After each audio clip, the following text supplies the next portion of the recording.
Quick disclaimer before we start. I don't want this to be a video to show you how to copy Rory Kramer. I want this to be a video to encourage you, to show you what Rory does and some of his techniques, and maybe encourage you to try out new techniques in your editing software and see what he does, and maybe you can tweak it a little bit and make it your own, or maybe you can use this editing style and create a new transition or something of your own. I figured I'd make this, show you guys how he does it and how we've done it, and yeah, hopefully it encourages you to try something new. You should really be trying to make your own editing style and pushing the limits on this transition. So take this as a base layer, take it as inspiration, or take it as a starting point to push it even further. All right, let's get into it.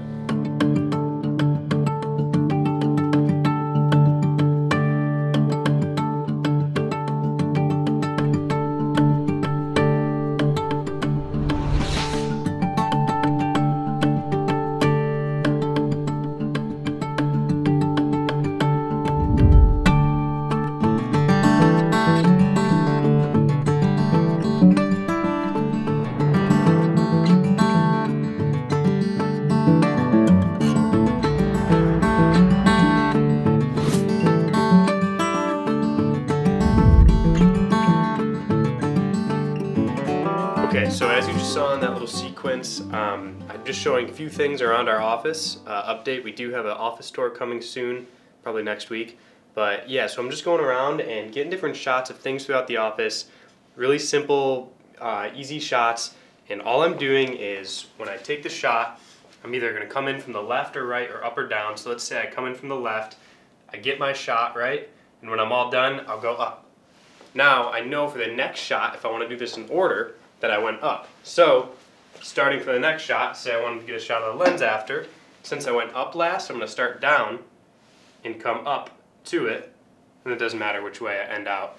But that way, so you come in, you go up, and the next shot, it's going to look like it's coming up into it. So it's almost like a big circle or side to side. If you go right, if I went right on it, then the next shot, I'm going to start from the left and get to the object coming from the left. So that way it's going to look like I'm moving right and coming in from the left.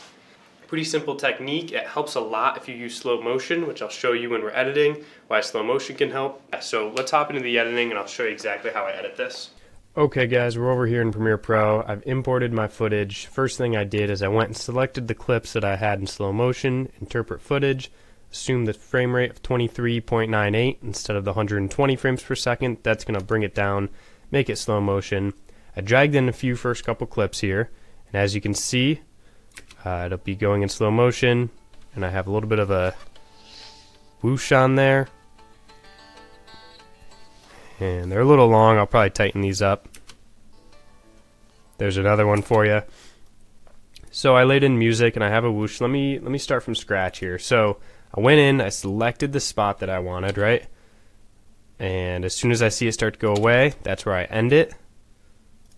And I go to the next shot that I want, and I'm going to go right as I see it coming in, I'm going to select, and as it goes away, I'm going to end it. I'll drag that in, and I'll just do one more. So I see it coming in right there, from left to right, and then it goes away. And as it goes away, that's where I'm going to drag that in.